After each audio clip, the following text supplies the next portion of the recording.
don't breathe. She's gonna leave. Orr says he blocked out the pain as he waited for her to stop.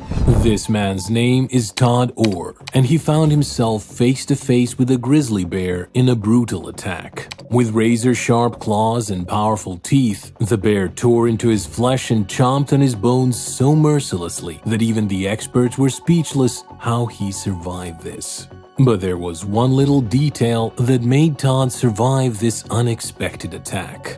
1st of October 2016, Montana. 2 p.m. Todd Orr decided to head into the forest in search of elks. Now, while the city of Montana is no doubt a beautiful city with great people and amazing sights to see, some of which include the wonders of nature embedded in the city's forest reserves, danger lurks around in every corner. Therefore, it is secluded and only hunters and authorities are allowed.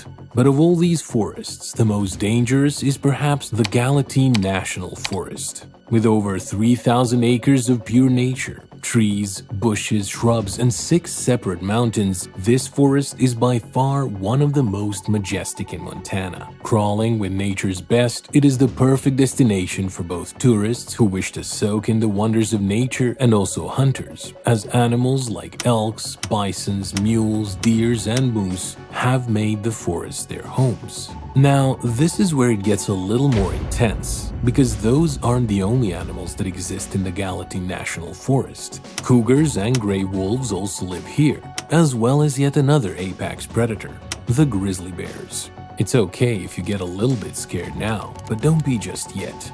There's more.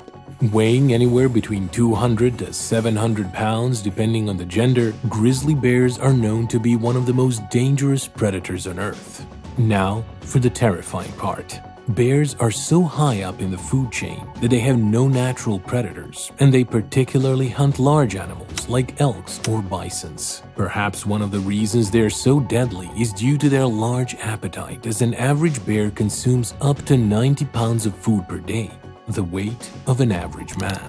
Their claws, as long as human fingers, are also as sharp as knives. They tear into their prey and incapacitate it. But none of these are as terrifying as the speed of a grizzly bear. Despite how big and heavy they are, a grizzly bear can chase its prey and run as fast as 30 miles per hour. Ultimately, it is wise to avoid them. And that is exactly what Todd Orr was trying to do. But unfortunately, his plan backfired.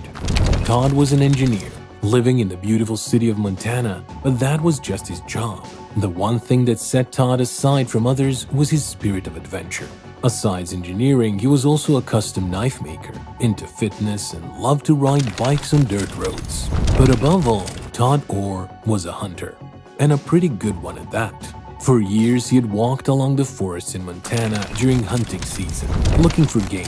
And every time, he would come home with a kill and a good story to tell his buddies. But on this day, something a little more unusual happened. And it all started out like every other day on the morning of October 1st, 2016. It was a Saturday morning, and I had the day off of work. I was going to go scout for some elk before hunting season. He was excited for the adventure he was about to plunge into, but little did he know that the worst day of his life was only a few hours away.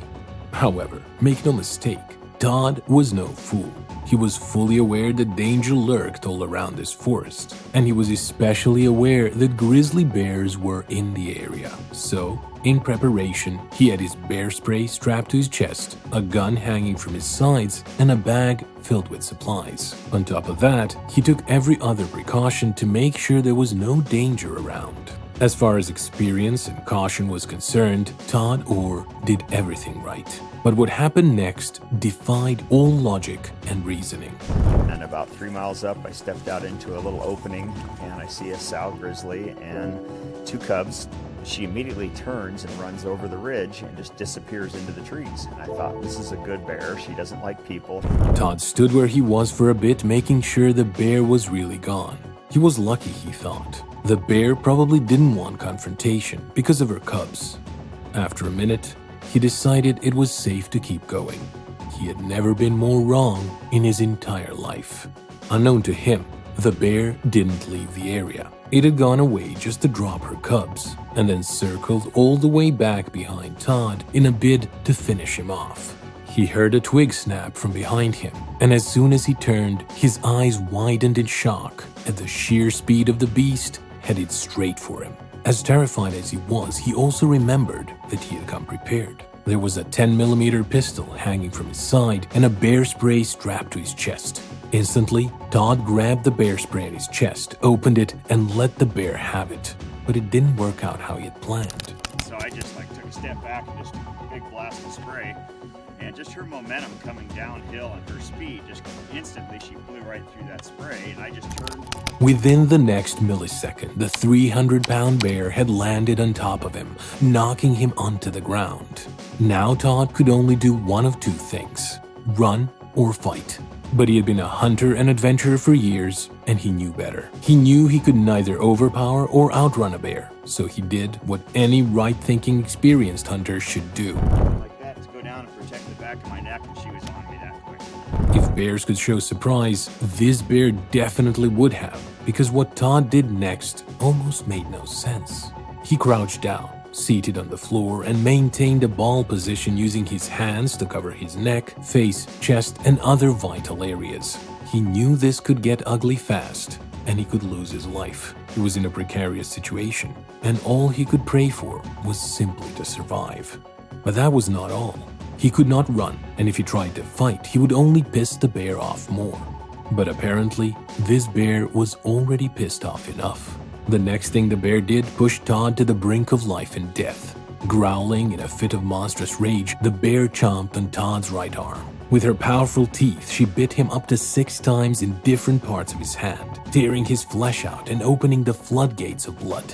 At this point, even though he was supposed to be in so much pain, Todd's mind was solely fixed on survival. No matter how badly the bear bit him, he maintained his position and protected his vital parts. Suddenly, the most amazing thing happened. Out of nowhere, the bear coughed twice, and Todd's eyes widened again. He knew what that meant. It was the bear spray. It had taken a couple of seconds, but it was working. Instantly, the bear climbed off him, and a few moments later, it was gone. There was suddenly silence, but Todd was already badly injured. I picked myself up, and I got some puncture wounds here and bleeding. I'm like, all right, I can't believe I just survived a grizzly attack, but I just got to head down to the hospital and get some stitches. By all ramifications, Todd believed that was the end, and he was lucky to have made it out alive. Wincing in pain and with great difficulty, Todd picked himself back up and gathered his stuff. He was already losing too much blood, and the bear would probably be back. He had to get out of there fast. And so, a few minutes later, Todd hurried down the trail as fast as he could. His truck was parked by the clearing, and if he could just get to it, perhaps he could drive himself to the hospital. For Todd, this incident was almost over, but sadly, not for the bear. This is where the story takes the darkest of turns. Just a few moments of walking along the trail, and just like before, Todd heard a sound from behind him. And all of a sudden, something caught my attention, and I turned, and here she was again, 10 feet behind me this time, coming wide open. The bear was back, and this time it was even more pissed off than before. Ears laid back, bloodshot eyes, and with a loud growl that would send shivers down the spine of any human being, the bear pounced on him again for yet another round of torture. Even though he still had his pistol and bear spray, there was no time to use it. The bear was too fast, way too fast. And there, I had a pistol here, bear spray in my hand still, and there was no time to do anything. It's like I kind of half turned and boom, she knocks me down. If you think the first attack was bad, the second was like a horror movie. Todd did the only thing that he could do. He assumed a sitting position and bent his head downwards, covering his head, neck, and vital organs. Immediately, the bear went for his left arm and she bit down hard. Todd could hear his bones crunching, the tendons and muscles ripped apart to shreds. The pain was excruciating, but he could not lose his form right now. He must remain protected. And because of that pain, Todd moved his hand away and grunted. A small movement, a small sound. But it angered the bear even more, and she bit on him with more intensity. Like the 300-pound giant she was, she picked Todd up like one would a piece of furniture and tossed him across the field. Todd fell hard on his back, but he immediately assumed the protected position again. But the bear wasn't fazed. She picked him up several more times, slamming him down on the ground like in a wrestling match. was no match for her strength, and there was nobody around to save him. This could be his last moments, he was well aware. But then, to continue the damage she had done earlier, the bear went for his right arm again and bit him up to 25 more times with his powerful teeth.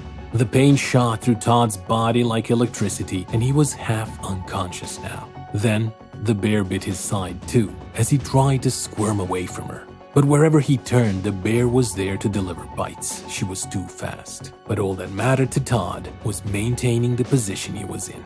It could be the only thing that saves his life. Saw her head right here, looking into her eye. I'm like, oh no, pull it back in. Just used every bit of strength that I had to just keep in that position. And she'd like throw me and I'd roll, and I'd just roll back down to face down again and just try to hold that position. The attack continued. With her mighty claws, the bear swiped the side of his head and gave Todd a 5-inch gash on his scalp. The insides of his head were hanging from his ear, and immediately his eyes filled with blood. Still on top of him, the bear would sniff the back of his neck cautiously, wait for a moment, then bite. She repeated this 3 more times, and all the while Todd made no sounds. He stayed as still as he could, and then suddenly, not a sound, no growl, no biting. Not the foul stench of the beast, just peace. She was gone. Todd stayed in that position for a few more minutes just in case, and only when he was sure the bear was gone, he picked himself up and hurried to his truck. But despite the raw pain shooting through his body, every ounce of his being felt lucky to still be alive. Blood was spilling from his hands and his head now, but he finally made it to the hospital and was immediately taken for surgery, and until months later, Todd was never quite himself again. They say every warrior has battle scars to show, but for Todd, not only were his scars physical and stitched, his emotional scars remain intact, perhaps never to be stitched again. If you enjoyed this video, then you should check out this thrilling animal attack.